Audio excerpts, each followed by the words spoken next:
Greetings and a very warm welcome to you all. Thank you for joining Global Peace Studies for Sustainable Development in Africa. I'm George Mutalemwa in Bukoba, Tanzania, moderating this session on behalf of the Africa Peace and Development Network, MAMA. Our theme today is Human Connection as Foundation for Peace. This theme will be presented by Professor Raul Leal, Professor of Engineering at Rabdan Academy in Abu Dhabi, United Arab Emirates. And following the passing on of Pope Francis, we will begin with a short video presented by Professor Dr. Stefan Silber, who is a professor of theology at Saarland University in Germany. Please join me in welcoming our speaker. So Peter, please.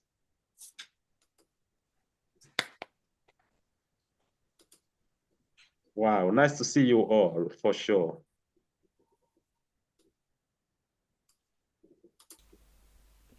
Hello to everybody.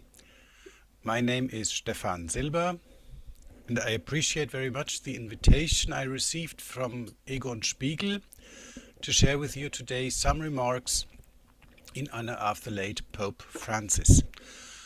I'm a Roman Catholic theologian and I teach systematic theology at Saarland University in Germany. I'm also a member of Pax Christi, International Catholic Peace Movement, and its scientific advisory board in Germany. Some years ago, I have co-edited a book in German on the peace theology of Pope Francis, and in the last 12 years authored numerous articles about the theology of Pope Francis. In October last year, I already had the opportunity of sharing my findings on Pope Francis and nonviolence with you. Today, I want to remember together with you the late Pope Francis as an insistent prophet of peace, an advocate of the victims of war and all its dire consequences, and as teacher of spirituality of nonviolence.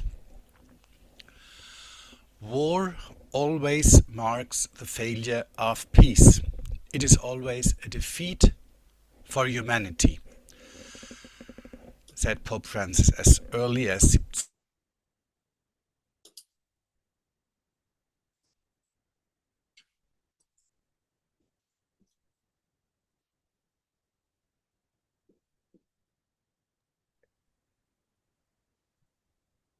Peter, can you hear? Death is Yes. not answered with the language of death. In the silence of the cross, he said, and the language of reconciliation, forgiveness, dialogue, and peace is spoken.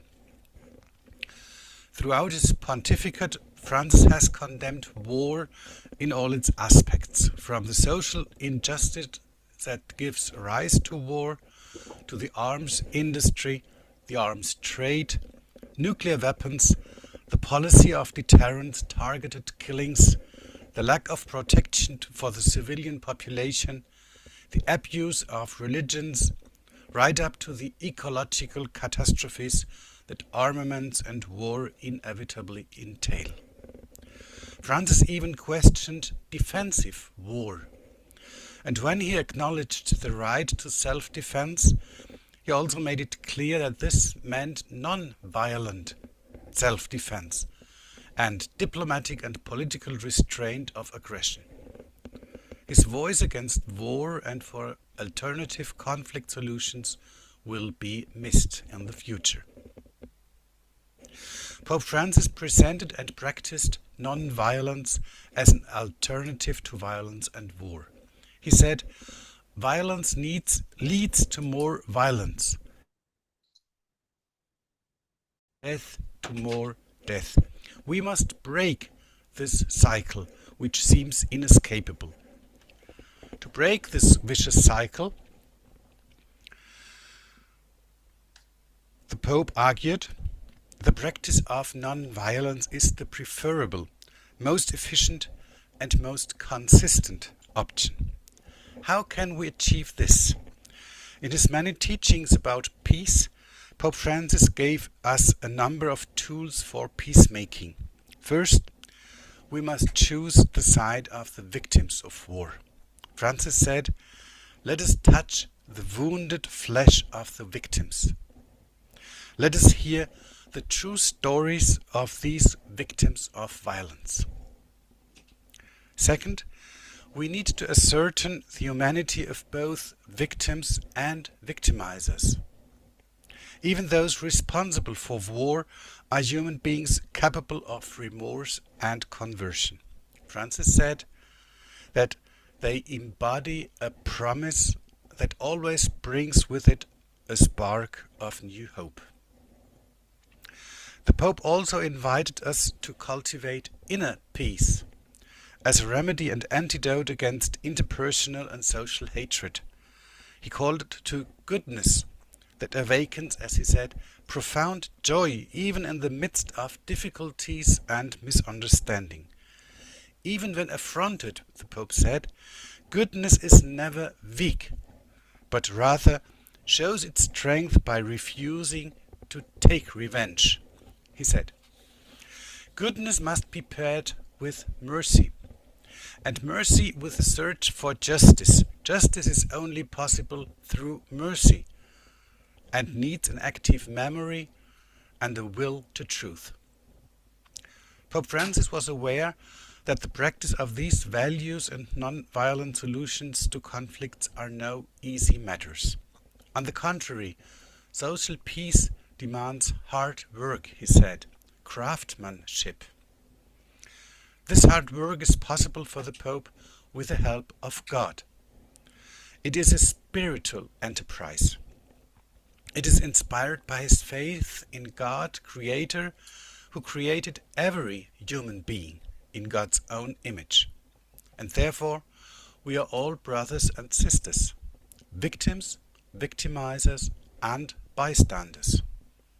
The Creator also made us brothers and sisters of all of creation, and therefore we need to resist war and the arms industry, because they destroy nature. Pope Francis also was moved by his faith in Jesus Christ, who embodied God's love towards creation and humankind.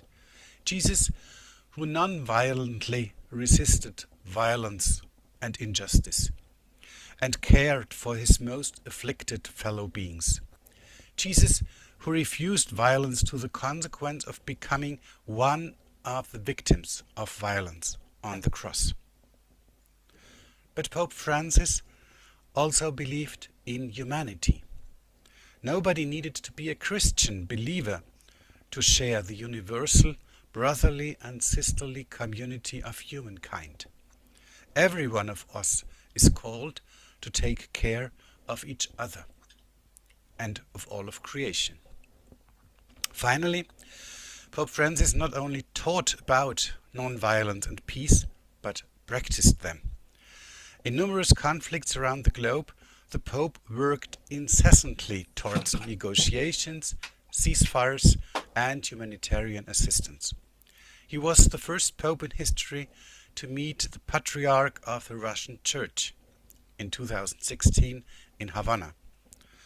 From the first days of the war in Ukraine on, Pope Francis has tried to use these contacts as a basis for peace talks with Patriarch Cyril and other Russian leaders. The Pope has visited Palestine and Israel, Hiroshima and Nagasaki, South Sudan, and many states with a Muslim majority. This choice of destinations shows it is from the location of the people who suffer violence that you can gain the right perspective to understand just peace and the way to reach it. The Pope also sets an example for dialogue with other Christian churches and other religions for the sake of peace. He signed a joint document with the Grand Imam Ahmad al-Tayyib from Cairo on human brother and sisterhood for world peace and common coexistence in 2019. Both leaders resolutely declare that religions must never incite war, hateful attitudes, hostility, and extremism, nor must they incite violence or the shedding of blood. From now on, we shall miss the voice of Pope Francis.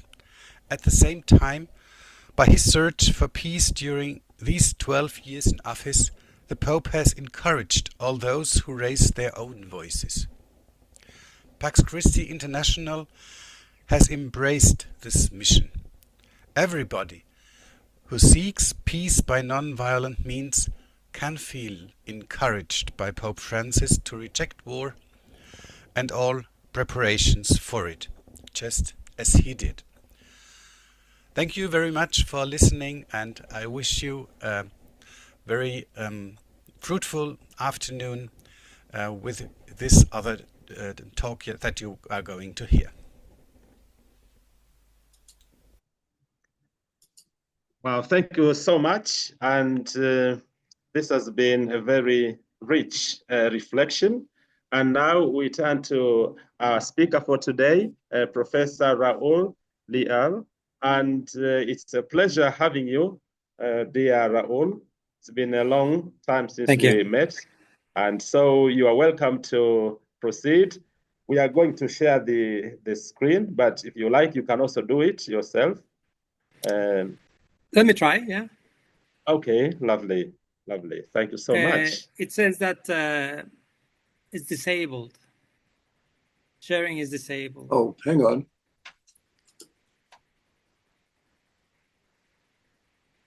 Oh, it says you're allowed to share. Let me just...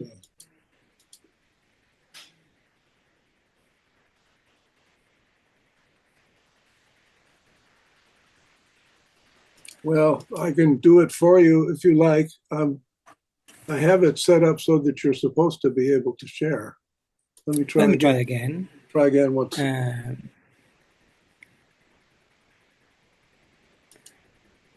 I think I can. Oh, good. Right. Do you see? Yes. Yes. A presentation. Yes. Okay. So I think we're ready to start. Thank you very much. Thank you, George, and thank you everyone for your presence here today. I am Raul Leal. I am in Abu Dhabi. And I met George in June last year. And we had some conversations, and among them about this webinar. And I didn't think I would be a prospect for speaking. And but after conversations and deliberations, even at the distance, after we were together in Puebla in Mexico, well, I'm here. And so I thank you for the opportunity. And my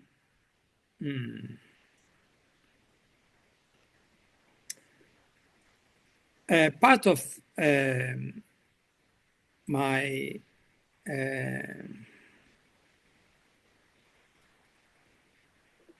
there we go. Has this changed? Sorry. Am I sharing my bio? Yes, it's fine now. Okay, sorry. There are some movements here in my screen. I thought I would share my background just because it's fair to let you know where I come from. I think it's fair, and you need to, and I have to. Just because I think you will need to know this in order to understand better my perspective. I do not come with a religious perspective. And I don't consider myself with a strong religious background. And I am not practicing of any religion. Having said that, I was born in a Catholic country with parents who call themselves Catholic. So there's that. And I have to also say that these first 15 minutes about Pope Francis are a great compliment to what I'm going to say. So I also don't fight it, right? I am not fighting it. Yeah, when I press a button, this thing. Would you like me to run the? Let's try again. Okay. Let's keep trying. So this is what I will cover today. This is my intention. A bit of context from people studying peace. And I am not one of them. But I like to bring a perspective that may add, may contribute to the thinking, to the reflecting on peace. So that's why complexity comes in, and that is closer to what I do. Part of that is the concept of emergence, and many of you may have heard of that, and that will be helpful. Then I concentrate on reflecting on the human, because that's what I want to talk about. And I named the presentation Human Connection as Foundation for Peace. That's my intention. Then I have some conclusion and bibliography. And of course, this is a personal perspective, and I would call it a tour around my personal perspective. Almost just an excuse to reflect together.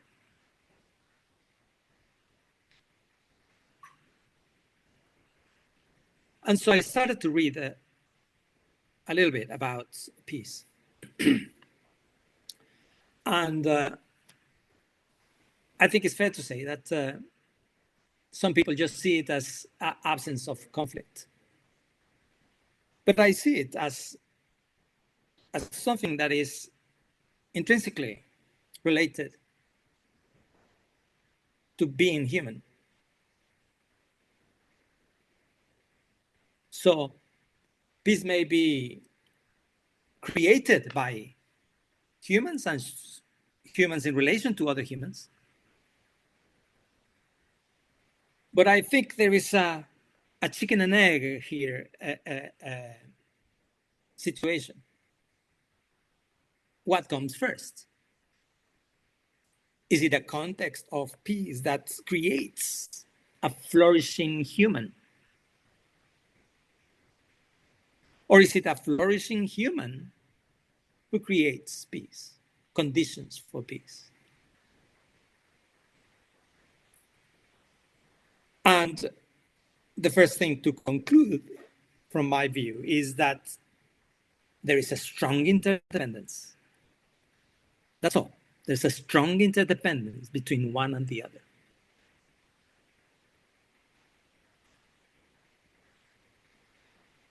But we do want peace, and we do want human flourishing.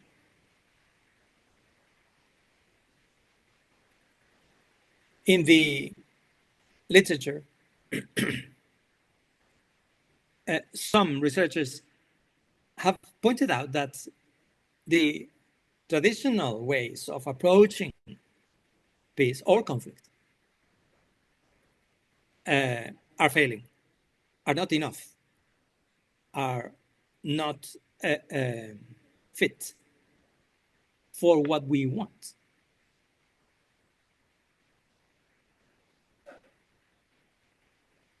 And they propose, some of them propose, subjective, generationally accumulated perceptions and deep-rooted hatred and fear as something that needs to be investigated. And part of that is what I'm trying to do. Other researchers talk about needing to bring a more constructive view, a view that looks at the positive, that looks at what connects us non-violently, what is behind our peacemaking when it happens. What happens when it happens? And that's very interesting. And they call for alternative patterns of belief and behavior.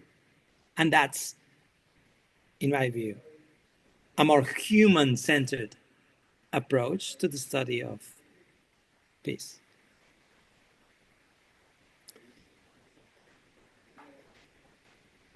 I don't want to scare you. I don't want to go through a diagram like this in detail. Safe to say that the top part is positive intergroup responses to conflict and peace. And the bottom part is more of a negative. So there are people who have been studying these things. And again, when I bumped into this, a representation like this, which is part of a longer study, they point out that this top part, if you see that I have circled, well, it's an oval, a yellow oval. Some of these things are more human-centered responses. And that's what I was trying to do when reading around studies. What have others said about the human condition and what needs to happen in humans for peace?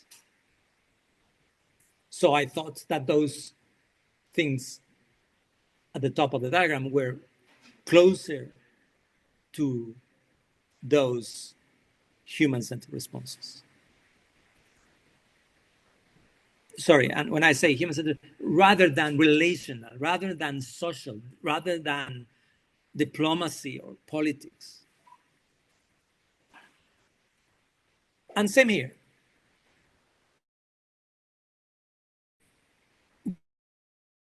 This is a great, I would say, conclusion, summary, right, of the things that need to happen for sustainable peace.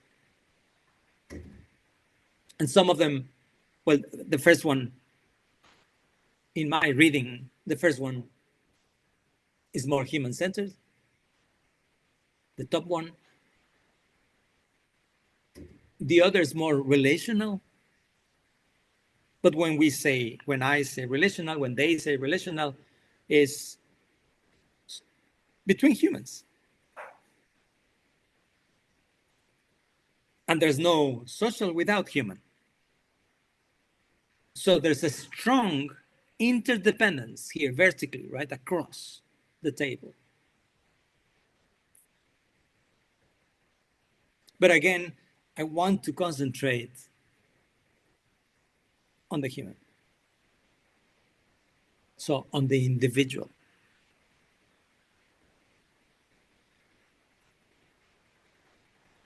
And after reading this and looking at this, in my view, great work, great pieces of research,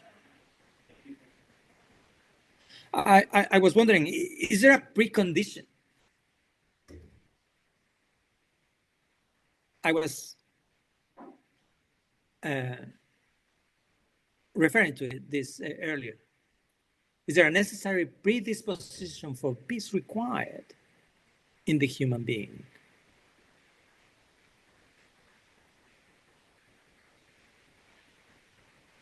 So is that missing? Is our study of peace considering this as a strong enough variable? Is there enough there? And so that's my review of some of the literature and some of the reflections that made me have. And now I want to link it, I want to drag you to my field.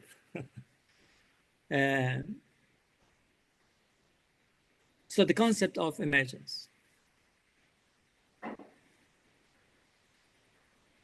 Emergence occurs when an entity is observed to have properties its parts do not have on their own.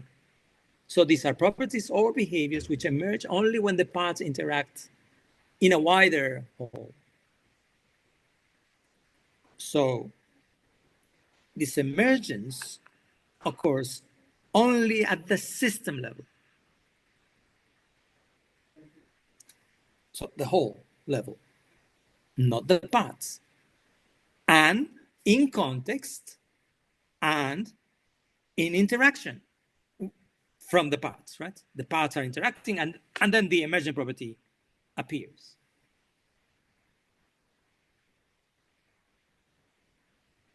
For example, flavor in a soup, right? We could think of many, many examples. We're surrounded by systems. But it's true, isn't it, that flavor in a soup either happens, either it's good or it isn't, and it emerges when you link your know-how of ingredients and process.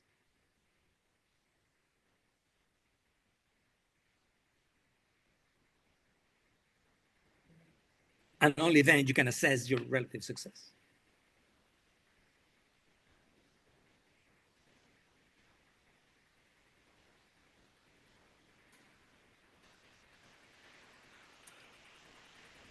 Does this happen in humans?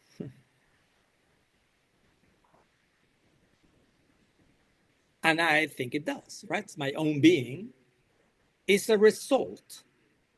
Who I am is a result of this combination of parts. And I am, saying body, soul, mind, and spirit. Please, for today, just accept it.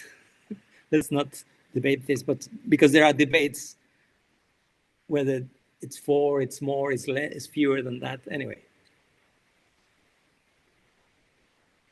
And it includes their historical environmental shaping.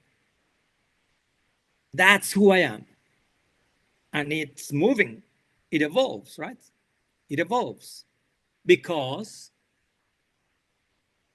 I am living and I am thinking. And my body, it's aching some days and it's quite joyful others.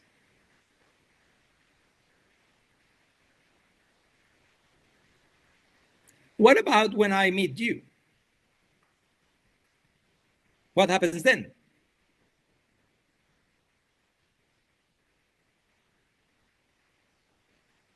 Well, the two worlds, the two systems meet. They both have body, soul, mind, and spirit, and different historical and environmental shaping.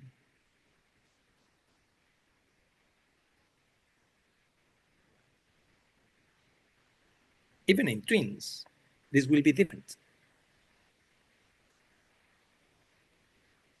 But now you have two persons, two individuals, two persons, two full persons. So from my point of view, what you perceive of me is an emergent property of our interactions, who you are, and what you end up interpreting of our interactions. That's what you perceive of me.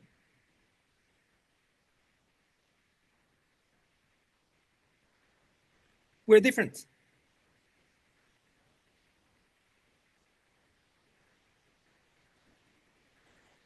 And this brings me to a fundamental point that I read from Edgar Morin, a French philosopher, many years ago. He wrote this in 1999, but every time I read this document, I think it's wonderful.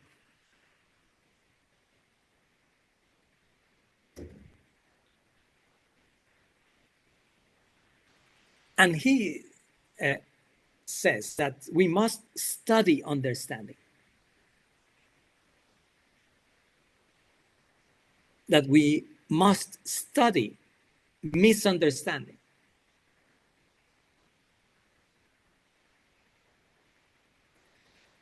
And then these better connections among humans, this better connection, this better understanding among humans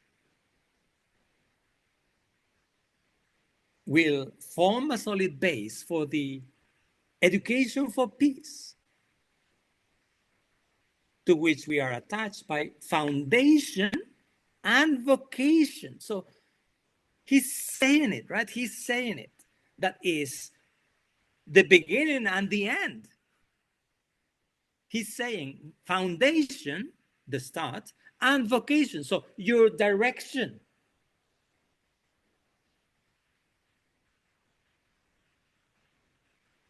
Understanding each other. And by the way, what he's saying in this document is we must commit resources to educate humans in this. And when he says humans, is from children, right?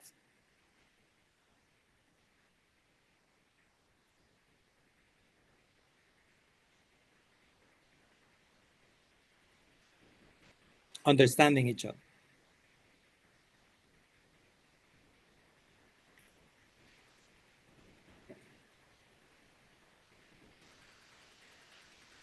I am doing something here.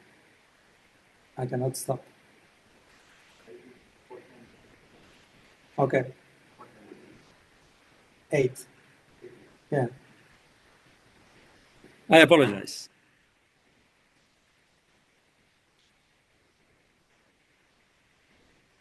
Some workers were doing maintenance.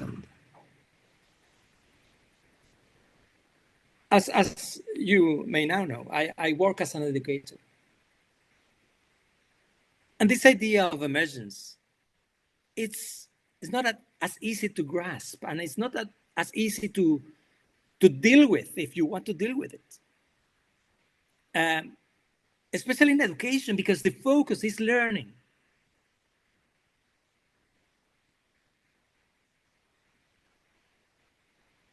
It's not easy. And yes, you prepare your classes and you stand up there and you try to be a clown and you try to make an impact and you try to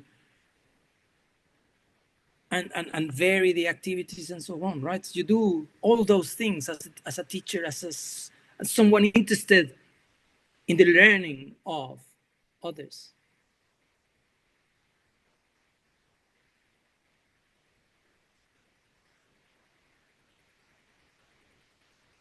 But you must recognize that emergence, learning will not depend only on that.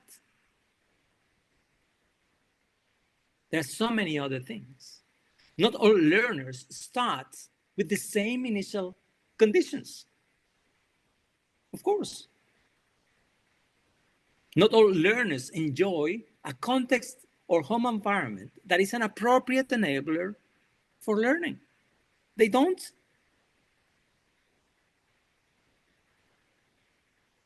Many have many challenges. at home.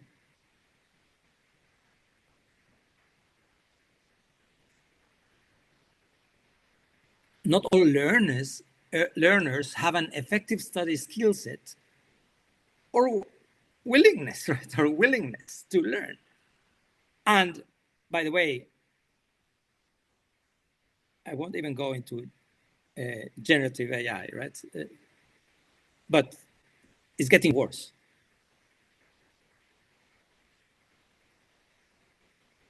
Of course, not all lecturers are able to connect with the subject or the learners meaningfully enough. No, it's a wild world. So learning, and then they ask me to assess how much they have learned. Yeah, you have to do it, but it's so difficult.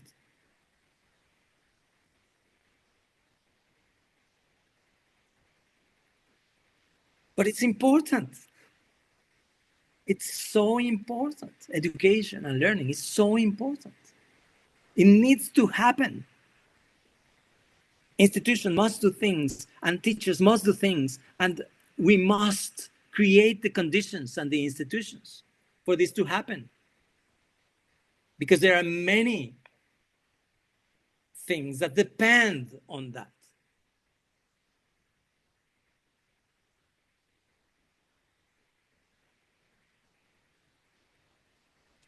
I think we require an understanding of the complexity of the matter and not simplify it, deal with it.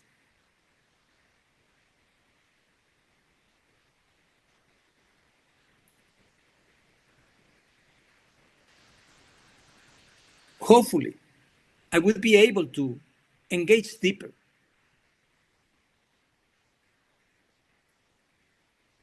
How can I understand how they make sense? And then I have many students, and they will all have different ways.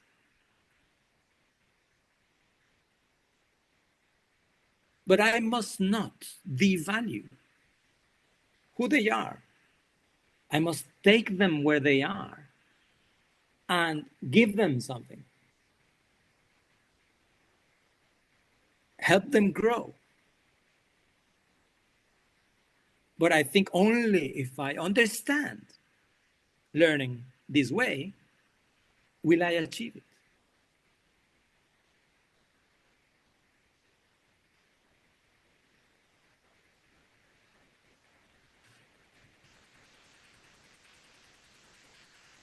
So that was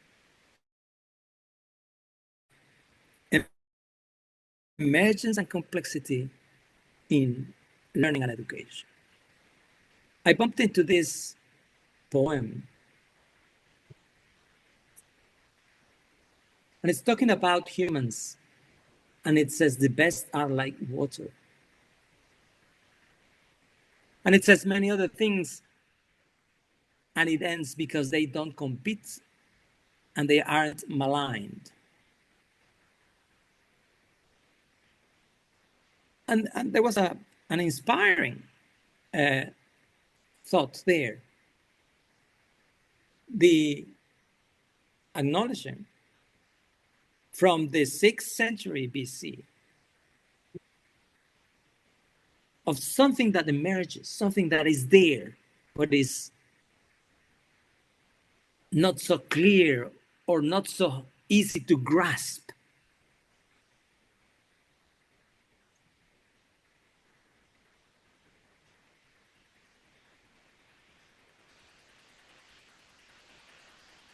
So this idea of this type of complexity, this type of emergence, has been there for some time.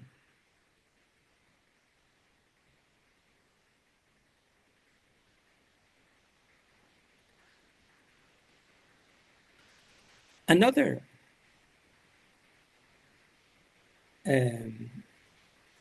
example is teenagers.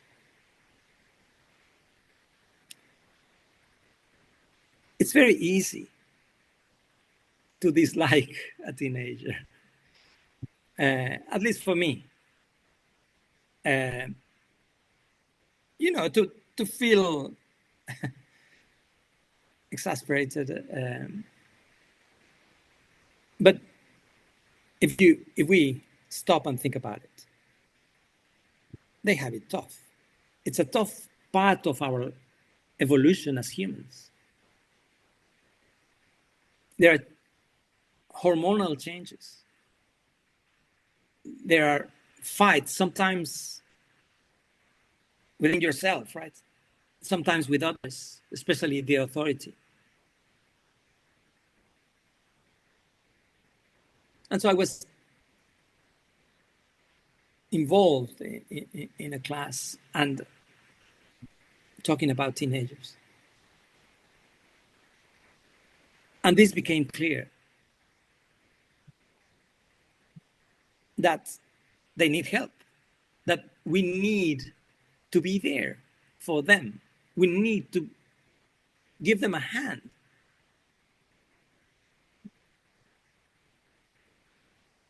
Because we don't normally give them the elements to deal with the complexities at that age, in that period, to deal with life in that period. And sometimes it's at that period when they go off track. Maybe they come back and so on, right? But I just think it's another example where we can make a better effort to be peacemakers, to build the society we want for the future with this particular group of humans.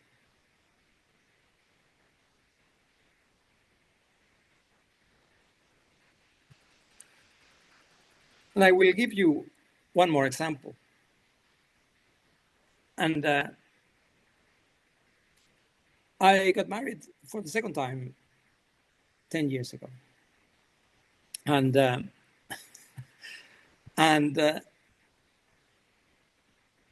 after a few months of being a married man, I started to realize that I was getting frustrated by things my wife did. One particular thing. She used to have a shower and drop the towel, a damp towel, anywhere.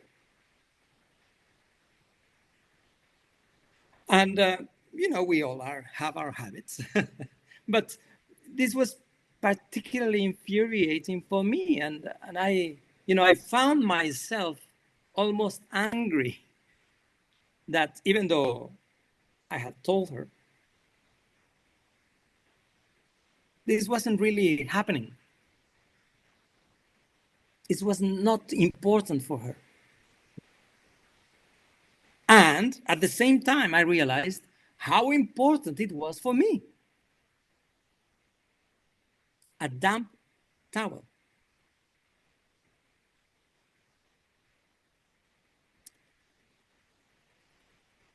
And so thinking about it, we sat down and talked about it.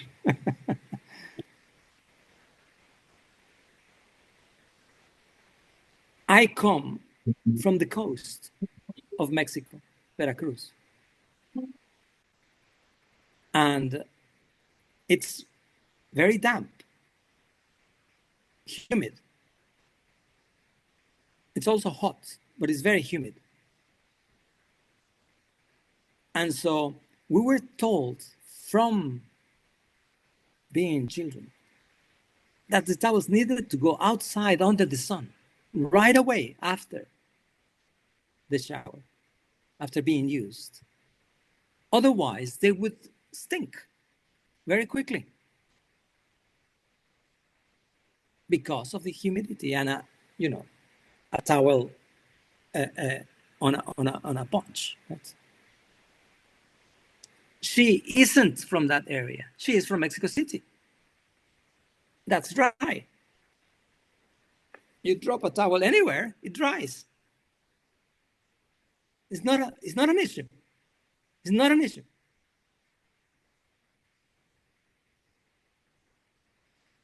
So it was that upbringing, that embedded way of approaching life that was clashing. And we could have fought, and I could have shouted, and we could have, made it a big deal. We didn't. We didn't. Everything's okay. But you see, is that idea of going beyond, understanding.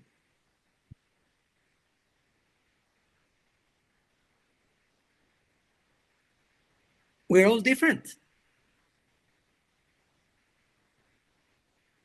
We need to understand, we need to explore, not jump at decisions. Yes.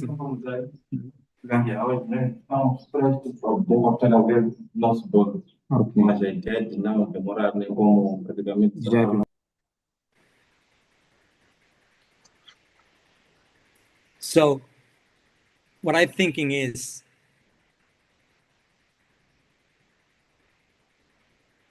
we need to be better at mutual understanding.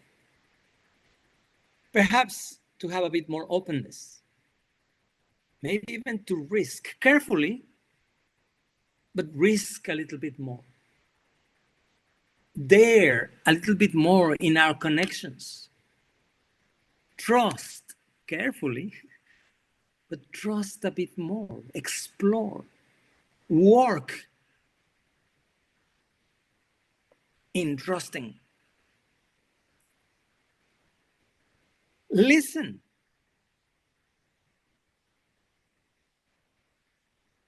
Attentively. Trying to understand. And embrace.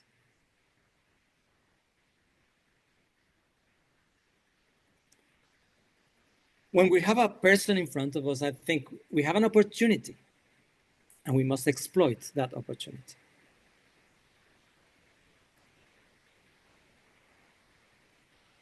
And I'm thinking, is this an attitude that is a necessary requirement to support peace?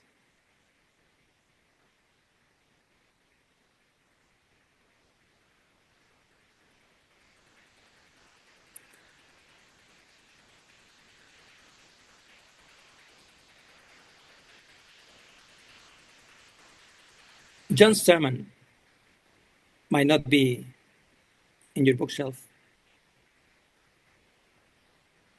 but he says wonderful things. One of the things he studies is mental models. And the mental model is the construction that we have of reality.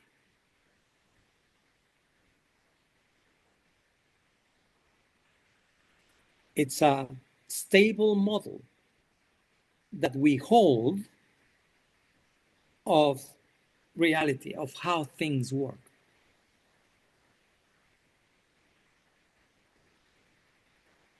And sometimes we go through this loop, engaging with the real world, getting information feedback, and taking decisions about the real world. We go about it automatically. Sometimes we let the information modify our mental models, and then we recreate, we adapt our strategy, structure, and decision rules, and then make decisions. And it's important, I think, to realize this. It's important to realize that we can modify the way we think, And that we sometimes are too quick to judge, to make decisions, to come to conclusions. Because we are complex people.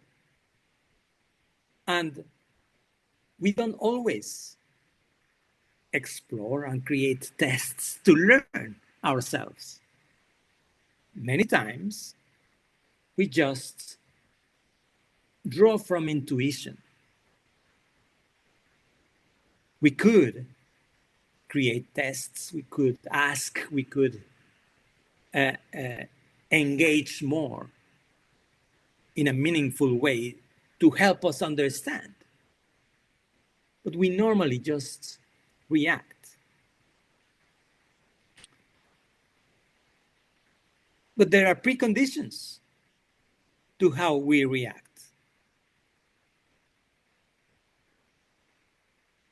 We must realize that. We are not objective. There are preconditions to how we react.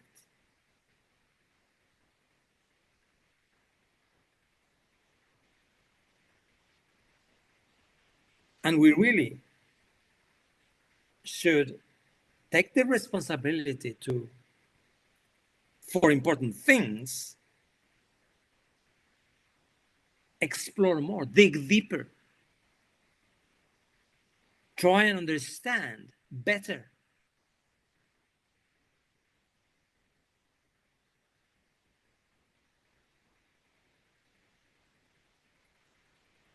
Who do you want to be? Where do you want to go? In fact, we can start with, who are you? Sometimes we don't know. We don't know exactly what are our conditionants, the things that condition the way we are. So I would also promote, it's only half a joke. I would also promote taking psychological consultancy, therapy, psychological therapy. It's such a great thing.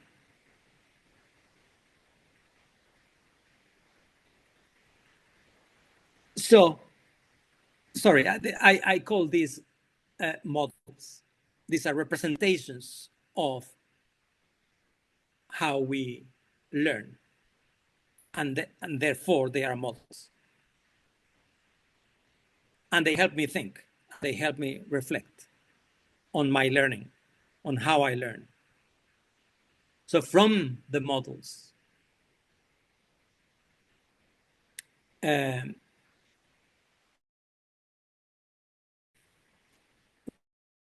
need to raise awareness of our capacity to learn. We would also benefit from realizing that we have important initial conditions, right? The initial state.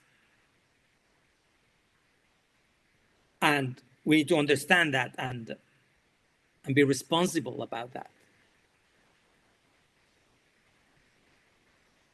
We need to be responsible to shape who we want to be.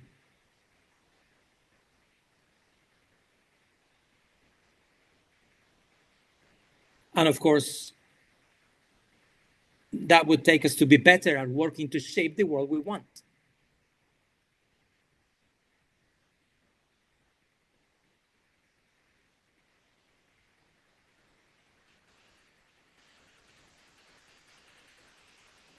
So, as a responsible citizen, I think I have the responsibility to engage better with others, to be better at being community, at understanding others, at understanding the intricacies of the human and accepting the complexity of the human, and then exploring it.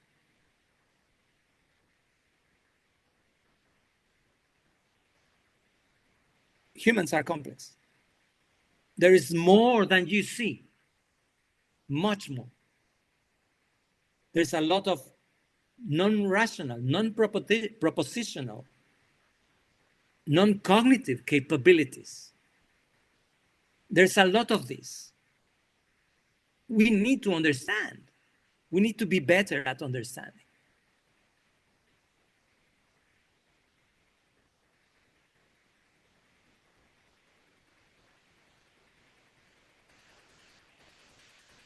And then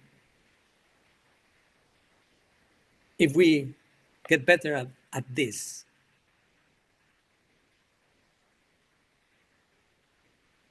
let's form a way, right? A path for a more positive, reaffirming, uplifting, flourishing human dimension.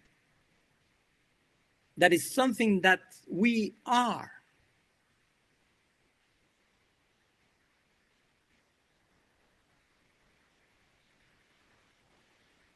I invite you to work on this, to form, I'm sure you already are, to form peacemaking communities.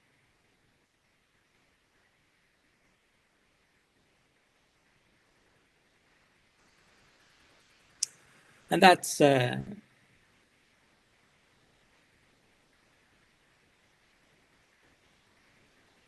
all for me.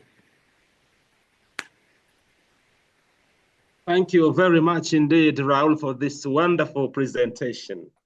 And if you could look into chat, there's so many requests for your presentation. So I'm going to make this one now. Ask for everybody if you could later share this presentation with us so that we can have a copy and read all these wonderful models and thoughts. It's very well done. George. Yes. Am I right in thinking you already have the presentation? Yes, you are right. Okay. And can I ask you to share it? Yeah, certainly. Certainly. So I will share it. I will share it to the people here and to a wider community, because some of the people are not here with us, but they will be certainly happy to read your presentation. So thank you very much indeed.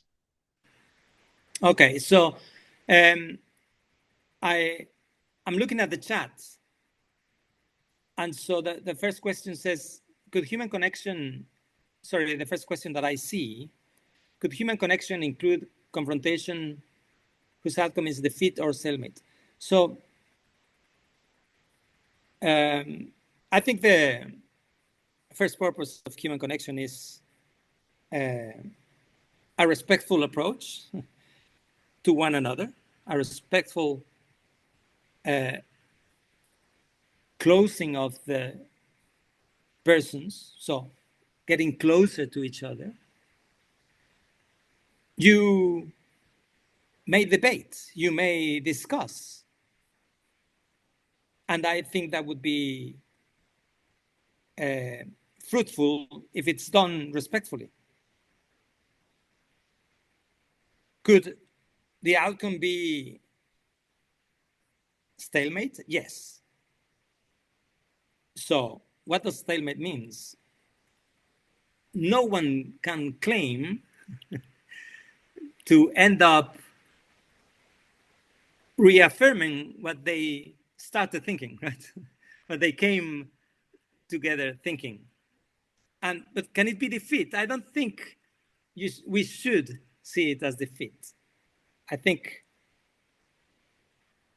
I am always happy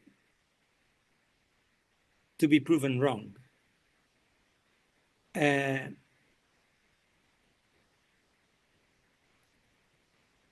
Because I don't know everything, and I have limitations. But I don't call it defeat. It's just it's growth, it's learning. I mean, if you accept that someone had something valuable for you to learn. So I wouldn't call it defeat. Lovely. Thank you so much, Raul. And now I would like to ask people on this call to ask questions or make comments. So as always, please just raise your hand or just put your question in chat.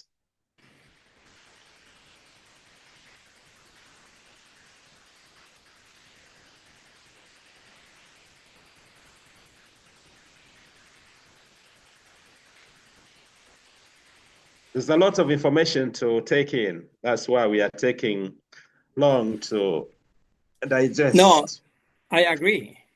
And it's not easy. I mean, some parts are not easy. Janet, did you have a question?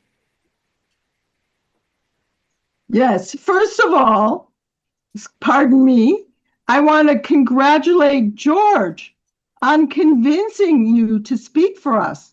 It was very, very good for us. Very, very beautiful complexity. And of course, we might not even be able to form a question because we're starting from that place. On the other hand, I really found it I'm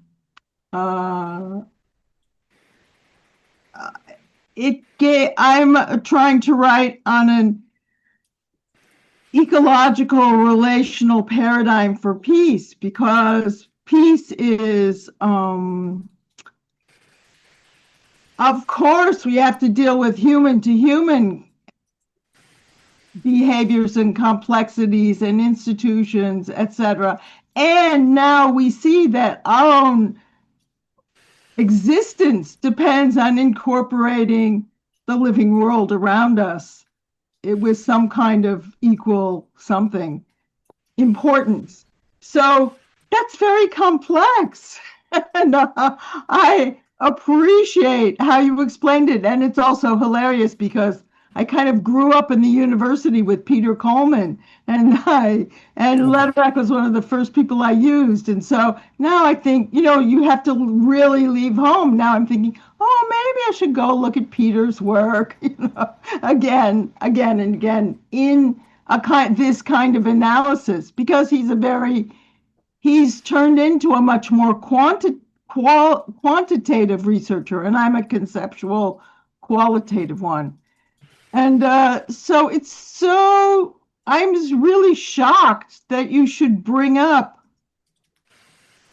in a nice way, shocked, that you should bring up given your life work, that you recognize the non-rational, the intuitive, and what we're discussing it now as sentipensar, but I think thinking in Spanish isn't quite enough, because it's our senses too, that we haven't, maybe psychologists have mapped these things, but that's just our own Umwelt, right? Our own, that's the biological term for each species having their own sensory abilities. So you're beautifully putting together that we each have our own Umwelt, even though we're human to human and we might be able to talk to each other. But at the same time, what's there? Whole worlds are sitting, in a little pear share. And so anyway, let's see, do I have a question? So how did you, in your systemic thinking, I think it must be quantitative and, an engineering background and a mechanical background. And I'm looking at the ways we have to challenge the domination of the mechanical quantitative model in our thinking and expand an episteme, if you can. I think I'm talking too far out, but our epistemology needs to include these sensing, feeling, and thinking. And how did you, as an engineer, come to recognize these things? So you could take that question wherever you want, please. I Yeah. value what Thank you. Thank you for your support and cheering. I'm not sure. I'm not sure how did I come to this. But among engineers, I must say I'm not the norm, and I like more the qualitative than the quantitative in engineering, and I came to systems engineering late in life. I am electronics engineering originally, but that helps because it's an idea that is better understood with age, and or for me, that's the way it has been. And then these authors, Edgar Morin, has blown me away and has impacted a lot of what I do. Thank you. Thank you so much, both of you. Sean, please. You are welcome, Sean. Oh, hello, George. Thank you very much. And hello to the speaker and all the other people. Just very briefly, thank you very much for such a comprehensive paper. Just briefly, what came to mind when I was listening, and I'd love to go back over some of your diagrams. The human input for non-peace, I feel a lot of the emotional input is far stronger, or it seems to be, than the human emotional defense for peace. Hatred, fear, bigotry, revenge, historical grievances. They're very strong emotions that create non-peace. And I'm not sure, just if you could say something about that, thanks. No, you're right. But that's why I also recommend that we should work on ourselves. So some of the diagrams, right? Being responsible for yourself means making peace with who you are. And I think that will put us in a better place to reach others and build positively. So healing within yourself, I think, is what would work better to be more positive, right? And to counter the negative responses. We live in a male-dominated world,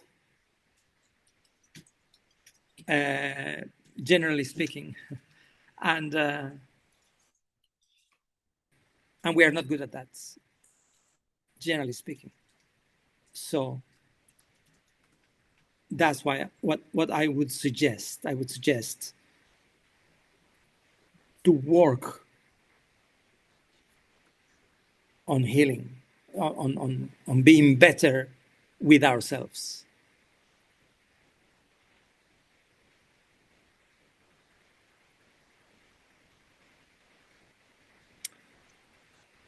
I don't know if Sean.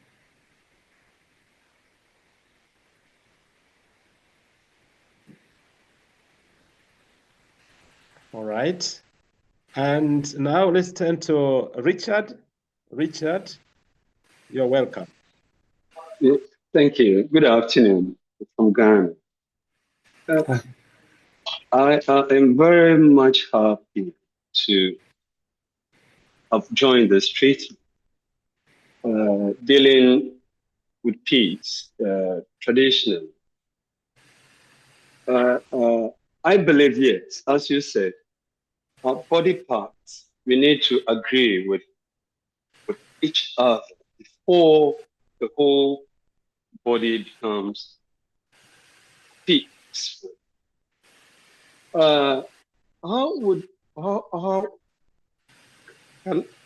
can I have a bit knowledge about how internationally peace can be dealt with. If let's say, let's bring these two countries, Ukraine and then Russia. Would Russia have to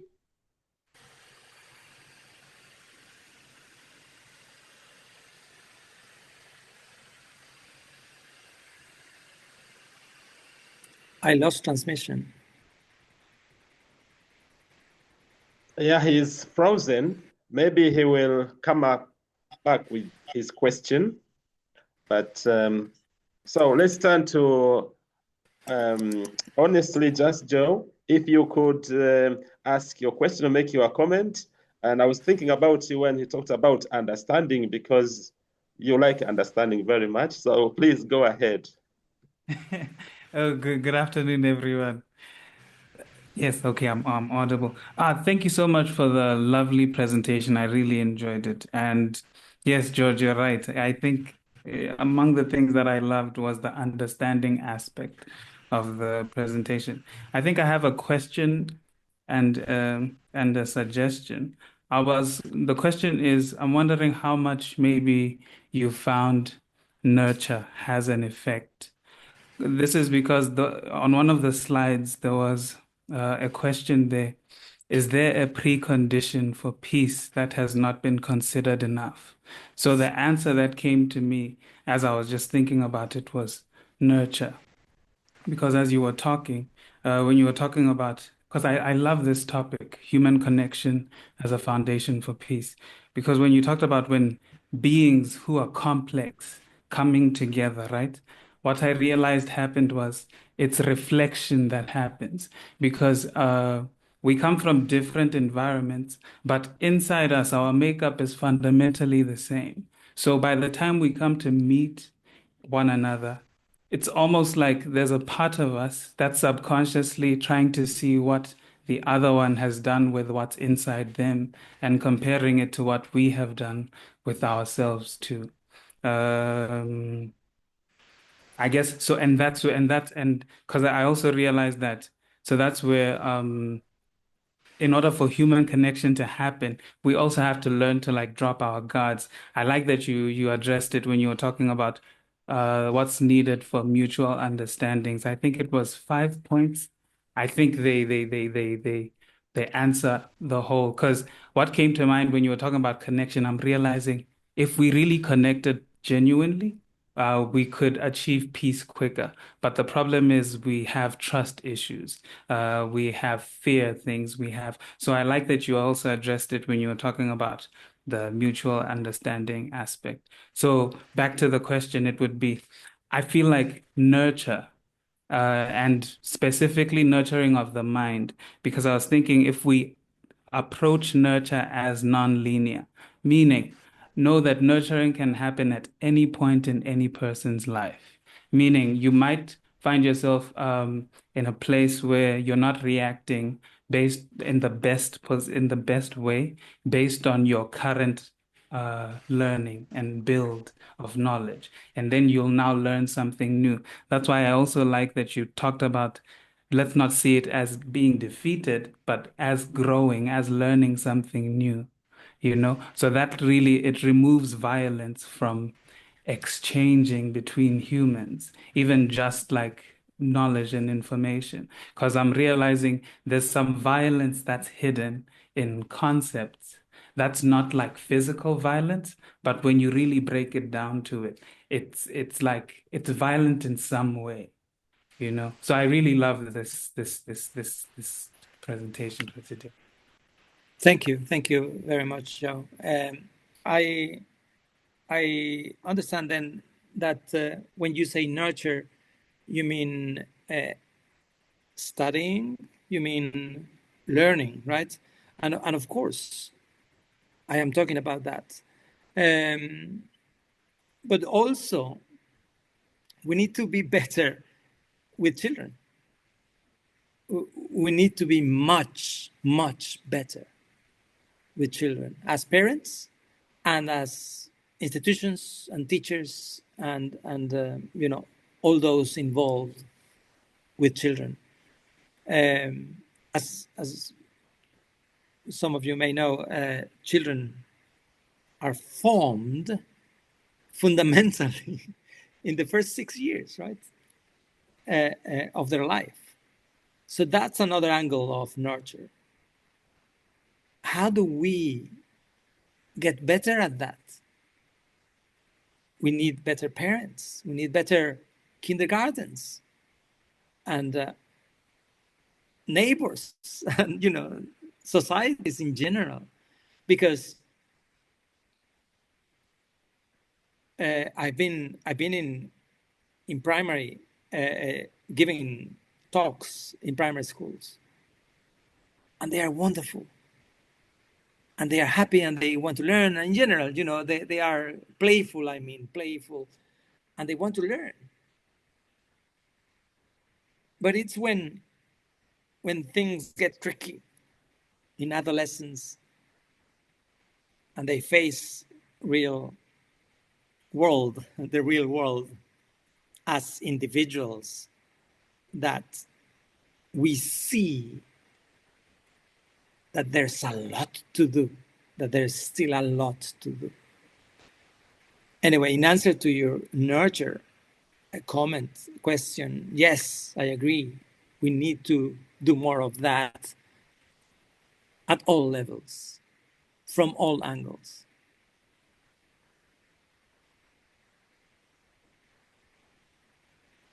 Thank you. Great. Thank you. Thank you very much indeed. And Hafiz, you're welcome. Yeah, thank you. Thank you for the presentation. I can see that the presentation approached the problem from human perspective. And if we are to take human perspective into consideration, we need to be talking about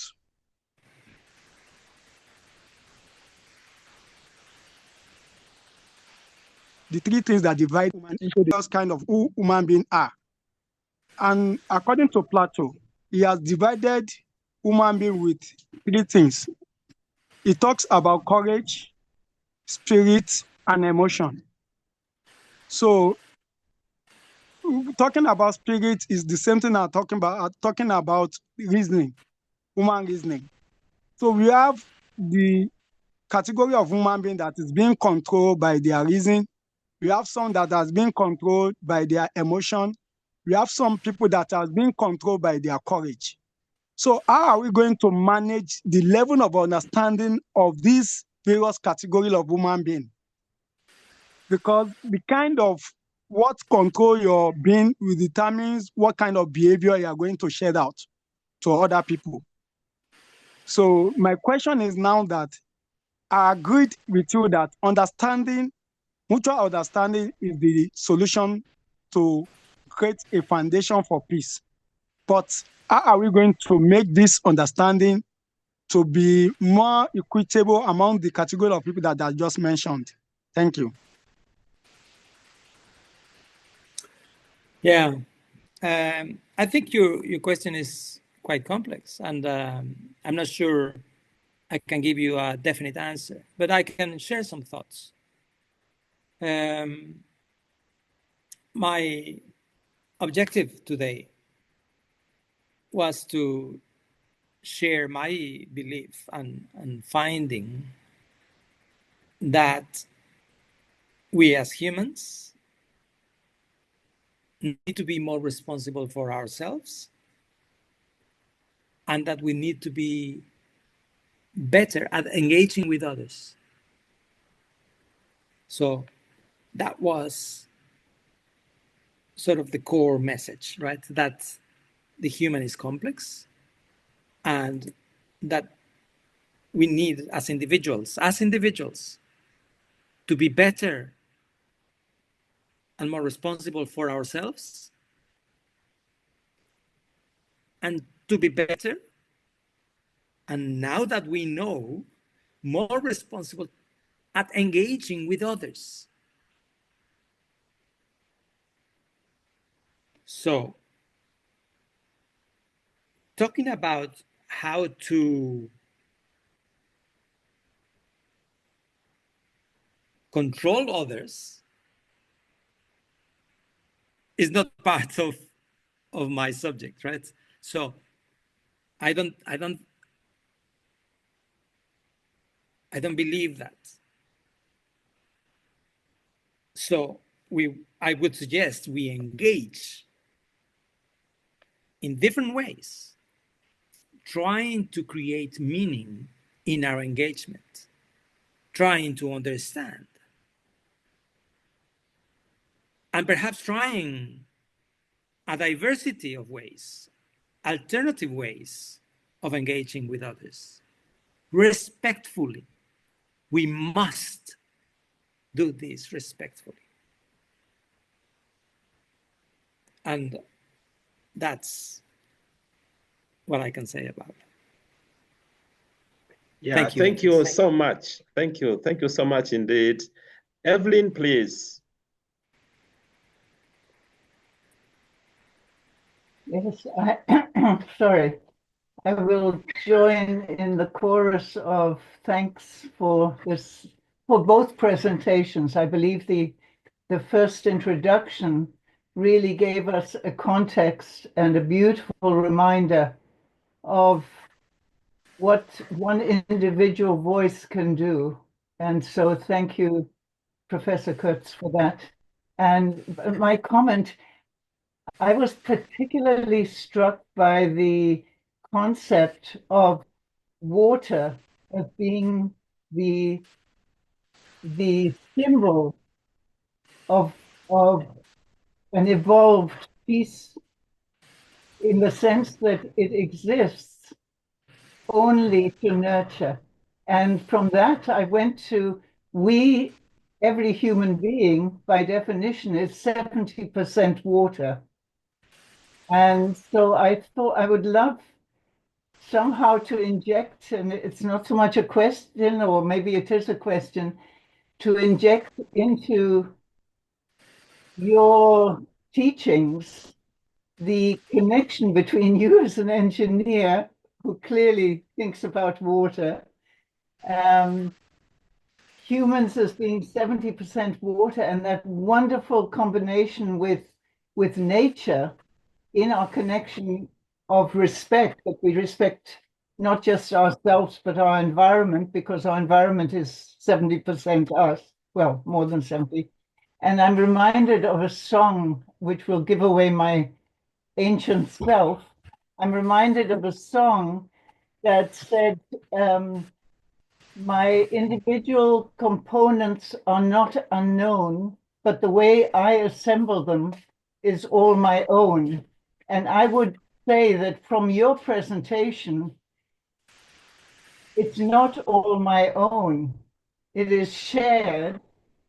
And in this hodgepodge of comments, I guess my question would be, how do you go about this complexity, arriving at your very profoundly simple statements?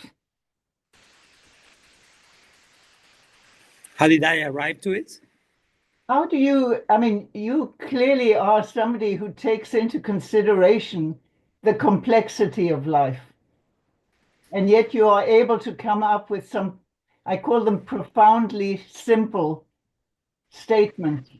And I was wondering, what is your journey? How do you manage to process that? Well, I have said already that I have been inspired by Edgar Morin, the French philosopher. And if you study him, if you know about him, you will see that he is capable of, this by 1,000. He's capable of a lot more complexity. He is one of the main authors around complexity, and he's also a very good communicator. I've been inspired by him. Also, another element to consider, my parents both were teachers, and I suppose they there is something there, right, in the approach to explaining something, and then there are the scars of life and the times I have done it wrong, and stumbling here and there, and then you learn, and then you try again.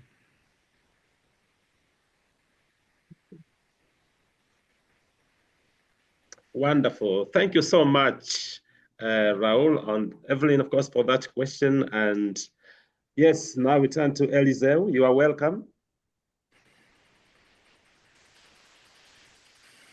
Thank you, Dr. George. I was just asking myself if it is time or not. Greetings to you all from Mozambique, and also greetings and a lot of thanks to Dr. Raul. I don't know if it is Doctor, I believe, Dr. Raul. Thank you very much for this presentation, which was so inspiring and enlightening. And as you explained, you explained the whole concept of human connection and the foundations of peace. I went on enjoying most of the parts you agreed, and I was caught in one part where you explain about, you give an example of soup. I was just thinking myself, how wonderful it was, this example of, I was thinking of soup having different pieces in it, and yet produce one flavor, which is good to humans for consumption. It is one food made of different pieces. This is what I was really thinking. And in the same way, in being delighted with the I was also thinking of some other realities which were supposed to bring us to peace and harmony, to connection, but sometimes they don't bring us to peace, connection, and connection, like tradition, religion, sometimes the understanding of okay, these are some examples: tradition, religion, socialization, culture, food itself. People will say, I prefer this and not that. But the things which people say they don't prefer, there are other people who like most, and they get delighted in them. So I was asking myself, wondering if it is possible for two people or more who perceive the same reality in different perspectives, if it is possible to still have connection, or to avoid necessarily falling into contradictions. I don't know if my question is understandable enough. Yeah. Well, thank you. It's really not so difficult to grow together with people who are different. It's really not so difficult if you are respectful, right?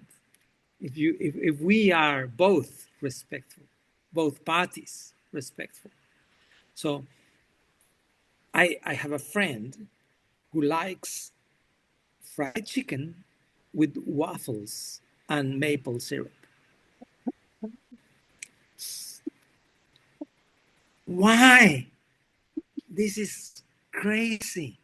This is not allowed. This is, what are you doing? But he's my best friend. And it's no problem. I ask him, why, where does this come from? And, he has he's my age. And so he has a long history. And he's, of course, free to like whatever he likes, right? So, there's no problem. Of course, my example is a bit trivial. I understand that you were referring to more serious things and that people can get more passionate, right? But I go back to my main points that are grow within yourself, right? To accept, to heal yourself first or foremost, and then engage with others better and listen. For example, if there is a difference in opinion based on politics,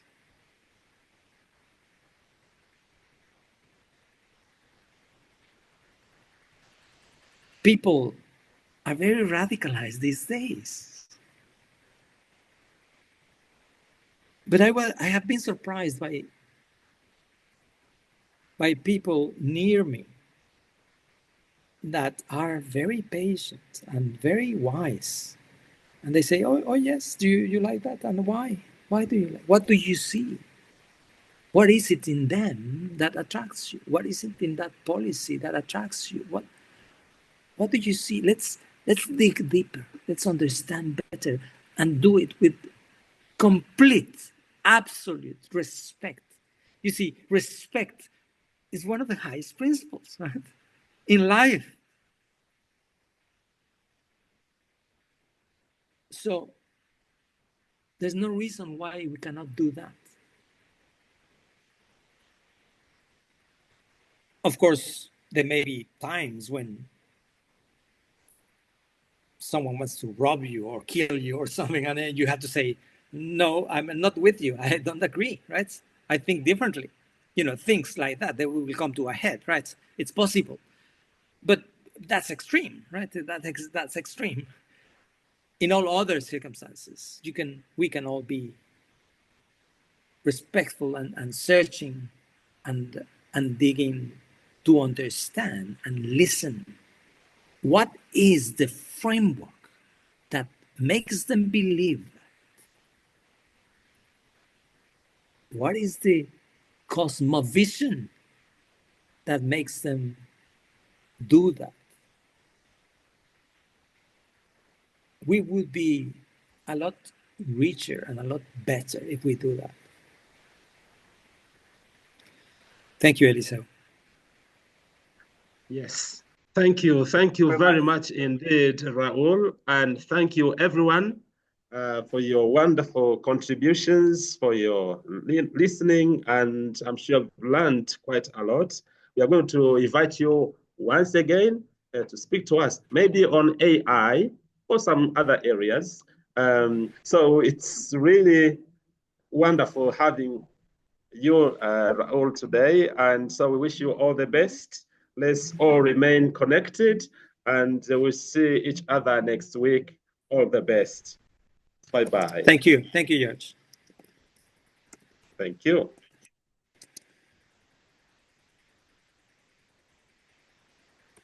As we're leaving, is he still? Oh, yes. Raul, you not only demonstrate great patience, but you demonstrate great humility. Humility. We have to add that to the, what you described about listening. You were doing that with us all this time and in your presentation. So thank you for that modeling. Yeah, it's important. Thank you. Thank you. All the best. Bye-bye. All the best. Bye-bye. Bye-bye. Bye-bye. Bye-bye.